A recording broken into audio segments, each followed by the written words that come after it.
요즘에는 추석에 여행하는 분이 많이 있는 것 같습니다. 미리 부모님 찾아뵙고 추석 연휴를 이용해서 해외 가는 분도 계시고 또 국내에 여행 다니는 분이 많이 있는 것 같습니다. 아직 우리나라는 이 명절 되면 조상 제사를 지냅니다. 또 무속, 점술 이런 우상 문화가 깊이 뿌리 내려져가 있습니다. 현장에 가면 복음이 없습니다. 그래서 모든 현장에 복음이 필요합니다. 개인, 가정, 직장에 복음이 필요하지요. 성도 한 사람이 복음으로 각인되고 또 뿌리 내려지고 체질되면 주변이 계속 바뀌게 됩니다. 성도 한 사람이 복음 가지는 성도 한 사람이 비치기 때문에 계속 각인 뿌리 체질 내리고 있으면 이제 흑암이 무너지기 시작합니다. 흑암이 무너져야 그 다음에 이제 전도 문이 열립니다. 흑암이 무너지지 않았는데 전도 문이 열리지 않지요. 그래서 흑암을 그렇게 결박하면 되겠습니다. 자, 성경에 보면 에덴 동산 사건이 있었습니다. 이 사탄 마귀가 뱀 속에 들어가서 하와를 유혹하는 그 내용이 나옵니다. 뭐라고 유혹했냐면은 하나님이 동산에 있는 모든 나무의 열매를 먹지 말라고 했지, 이렇게 하와에게 물었습니다. 그때 하와가 아니다. 이 동산에 있는 모든 걸 다 먹을 수는 있는데 중앙에 있는 선악과 나무는 먹지 말라고 했다. 이렇게 이야기를 합니다. 만약에 먹으면 죽을까 하노라. 그때 마귀가 받아칩니다. 결코 죽지 아니하리라. 하나님은 분명히 정령 죽으리라고 했는데 사탄이 결코 죽지 아니하리라. 이제 거짓말을 한 거죠. 그것을 먹으면 네 눈이 밝아져서 하나님처럼 된다. 이렇게 거짓말을 한 겁니다. 거짓말을 해서 이제 의심을 심은 거지요. 사탄의 이 말을 듣고 나서 보니까 하와가 이제 그 선악과를 보니까 막 먹음직스럽기도 하고 또 보암직도 하고 지혜롭게 할 만큼 탐스럽게 보였다. 이렇게 나온 거죠. 그래서 그 선악과를 먹게 되는 겁니다. 완전히 이제 하나님과 계약을 깨트린 거죠. 하나님과 인간과의 계약인데 그 언약을 깨트려 버린 겁니다. 그래서 하나님과 단절이 된 거지요. 이렇게 해서 이제 모든 문제가 이 땅에 다 온 것입니다. 자, 이걸 가지고 원죄라고 합니다. 원죄.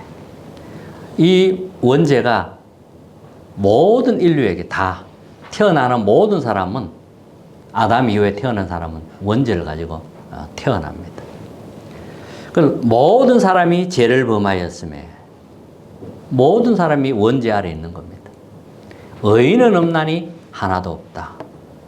원죄를 가지고 있는데 의인이 될 수가 없는 겁니다.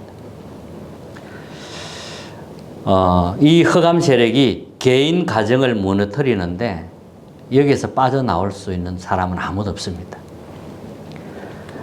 이 땅의 것으로는 또 구원을 받을 만한 그 어떤 것도 없습니다. 그래서 하나님이 복음을 주신 겁니다. 창세기 3장 15절에 보면 여자의 후손이 뱀의 머리를 상하게 할 것이다. 이렇게 이야기를 하죠.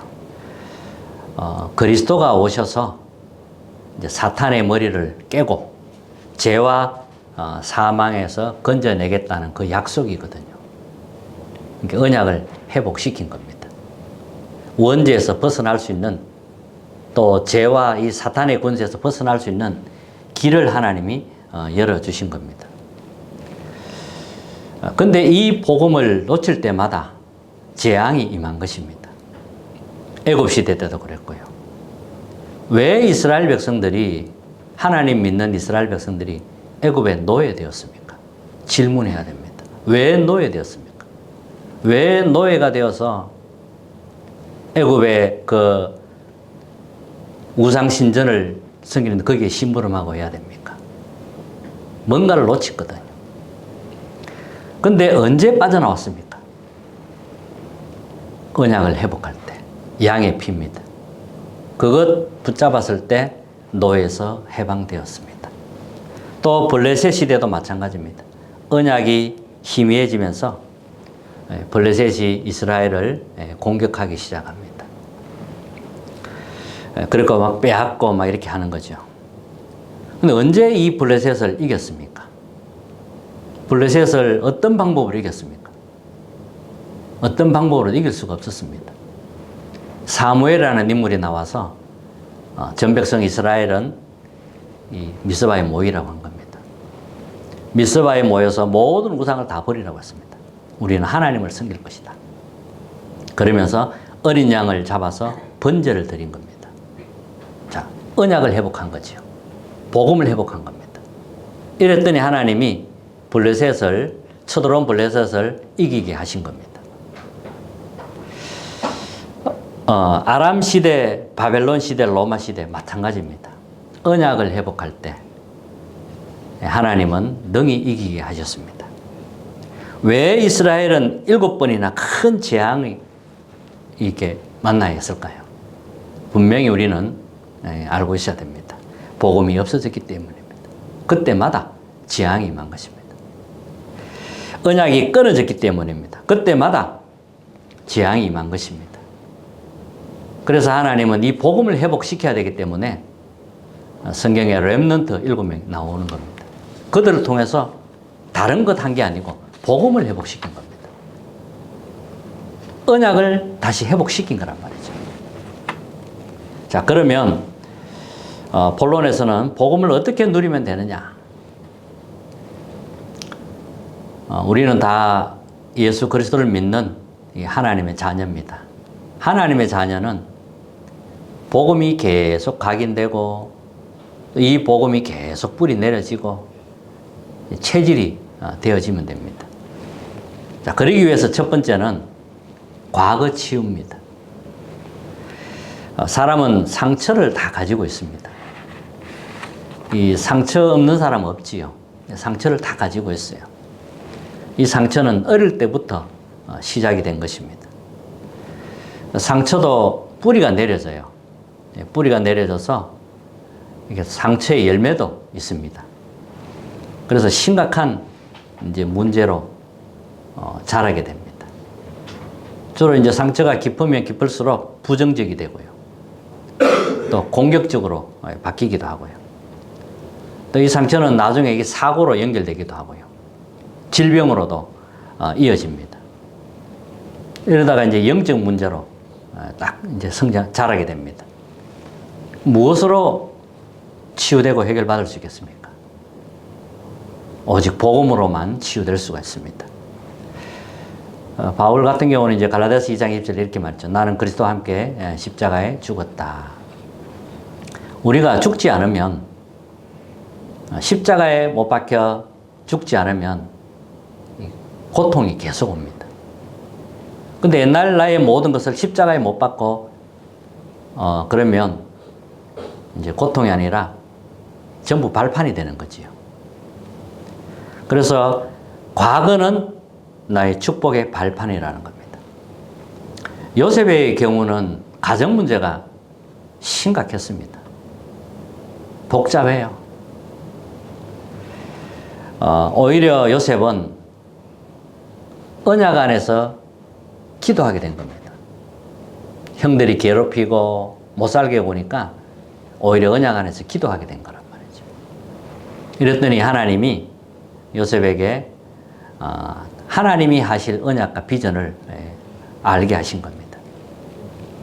그러니까 가정 문제, 상처 이런 것들이 큰 발판이 되어진 거지요. 나중에는 총리가 되어서 다 살리게 됩니다. 모세는 입양하러 갔습니다. 보통 일반인들이 내가 입양하러 왔다라는, 입양하라는 걸 알게 되면 상처를 받게 됩니다. 그걸 아는 순간 큰 충격으로 다가오게 됩니다.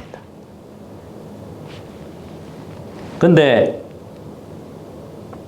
이 요게벳 모세의 어머니는 이제 왕궁으로 입양을 보내놓고 나서 들어가서 이제 기도하면서 언약을 전달하게 됩니다.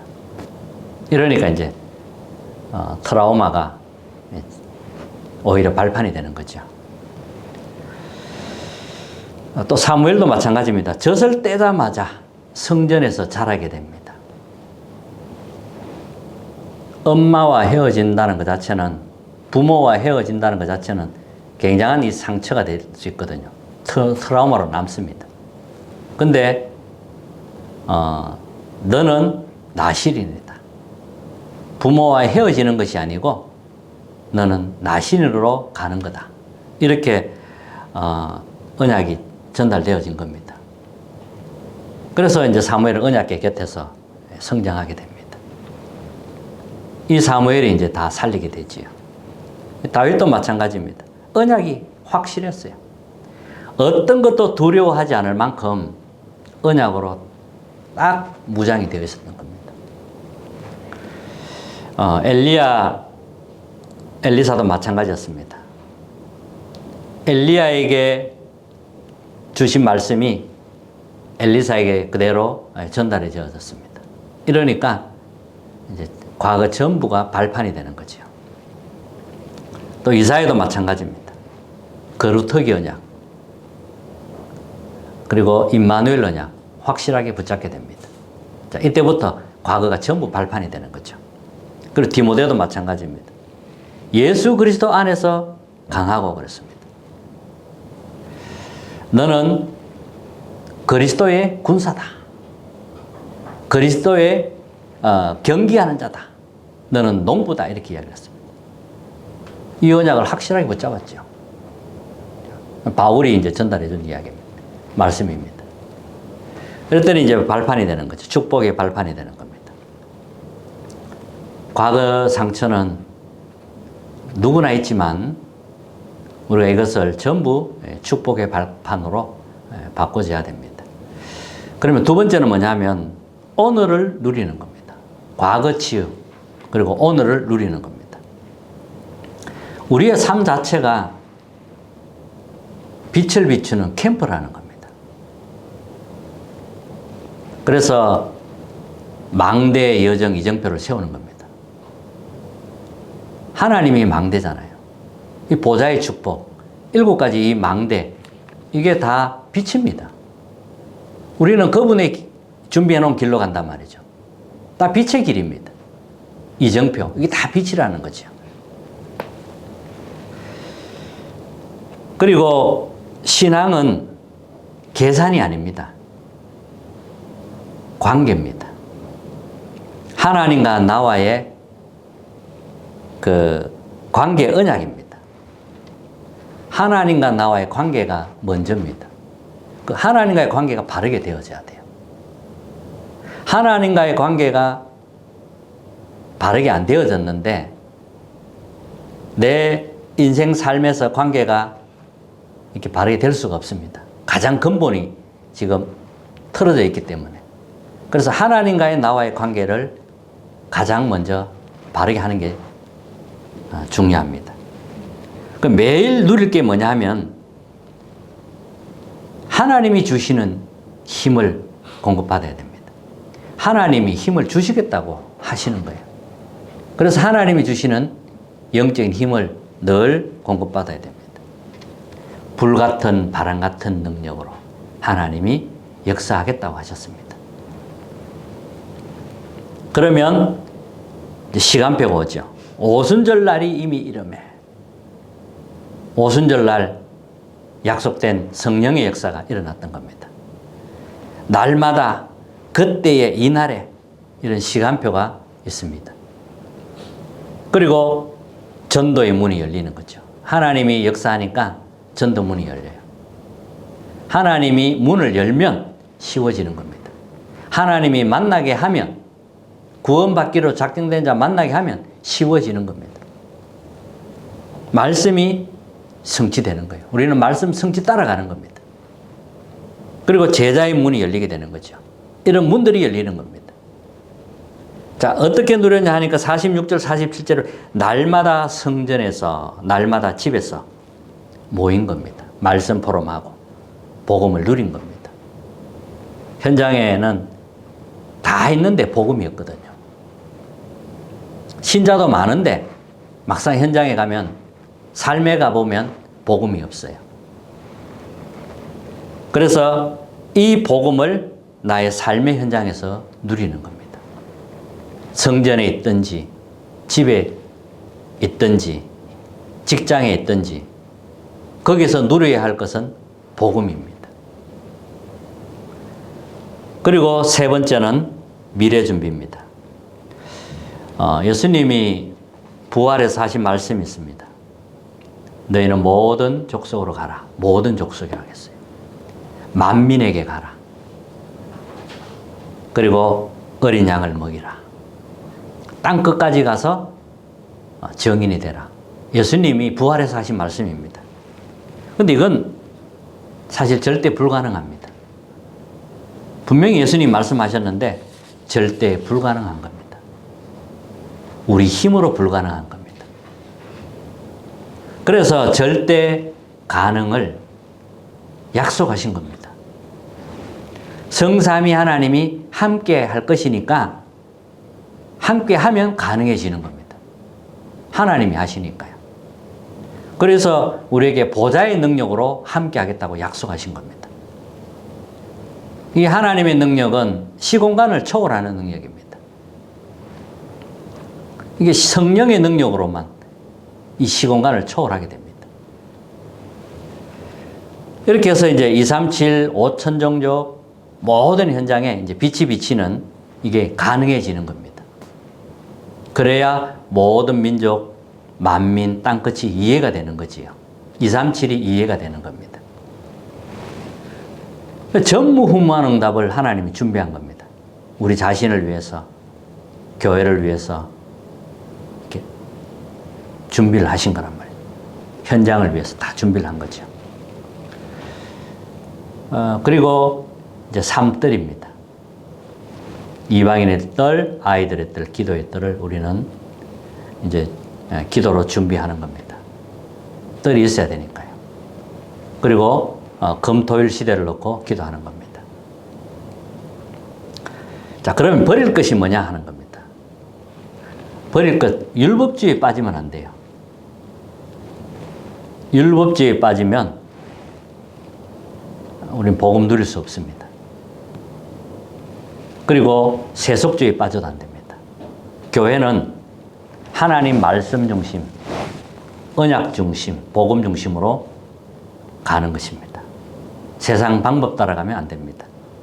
그리고 신비주의, 살리는 것은 영인이 그랬습니다. 신비주의에 빠지면 안 돼요. 그리고 계산주의, 이념주의, 이것은 복음을 누릴 수 없게 가로막는 우상과도 같은 겁니다. 우상입니다. 우리의 본질은 복음입니다. 꼭 기억하시기 바랍니다. 자, 그리고 하나님이 나와 함께 하십니다. 우리가 이걸 누려야 돼요. 하나님이 나와 함께 하십니다. 나와 함께 하기 때문에 문제 와도 두려워하지 않아도 됩니다. 하나님의 계획이 뭡니까? 분명히 문제는 답이 있기 때문에 두려워하지 않아도 됩니다. 위기가 와도 괜찮습니다. 더 큰 기회를 주시려고 하는 거니까. 갈등 와도 괜찮습니다. 하나님이 내가 갱신할 부분들 하나님이 알려주시는 거니까요. 갱신할 거 찾으면 되니까요. 그래서 하나님이 나와 함께 하시지만 우리와 함께 하시고요. 모든 것 속에 함께 하십니다. 이 시스템이 만들어지는 겁니다. 그리고 오직 유일성 재창조의 시스템, 그리고 237, 5천 종족 살리는 것이 우리 교회가 할 일입니다. 자, 마지막 결론입니다. 하나님의 망대 이정표를 세워서 계속 기도하는 겁니다. 흑암의 망대 무너지도록. 우리 속에는 다른 망대가 많이 있습니다. 그 망대가 무너지고 하나님 망대를 자꾸 세우는 겁니다. 그래서 집중하는 겁니다. 삼집중, 아침, 낮, 밤 집중하는 거죠. 아침에는 바쁘게 움직이잖아요. 아침에 나를 살리는 기도가 돼야 됩니다. 아침에 나의 몸을 살리는 기도가 되어져야 됩니다. 각자의 그게 따라서 깊은 호흡하면서 집에서도 얼마든지 운동할 수 있습니다. 몸을 살리고 그렇게 아침에 집중하셔야 되고요. 그 낮에는 이제 우리는 많은 사람을 만나게 되고 또 일도 생기고 사건도 생기고 이렇게 합니다. 전부 그게 응답으로 보일 만큼 우리는 이 복음을 누릴 수 있어야 됩니다. 그리고 이제 저녁에 와서는 깊은 호흡, 깊은 기도 하면서 모든 걸 이제 답을 내리는 그런 기도가 되는 거죠. 이렇게 해서 이제 하루가 마무리됩니다. 그러면 이제 세 가지가 세팅이 되죠. 플랫폼, 파소망대, 소통되는 안테나가 만들어지고, 그리고 이제 세 가지 응답 옵니다. 문제, 갈등, 위기를 두려워하지 않게 되고, 시간이 갈수록 문제, 갈등, 위기를 두려워하지 않게 됩니다. 왜냐하면 큰 축복이 있기 때문에. 우리는 축복을 보고 가잖아요. 언약 따라가고요. 하나님의 응답 따라가고, 말씀 성취 따라가는 겁니다. 그래서 두려워하지 않아도 되는 것입니다. 명절 또 많은 복잡하겠지만 중요한 시간은 만들어서 집중하는 시간 가지셔야 합니다. 이렇게 해서 승리하는 한 주간 되시기를 주님의 이름으로 축복합니다. 찬송가 428장입니다.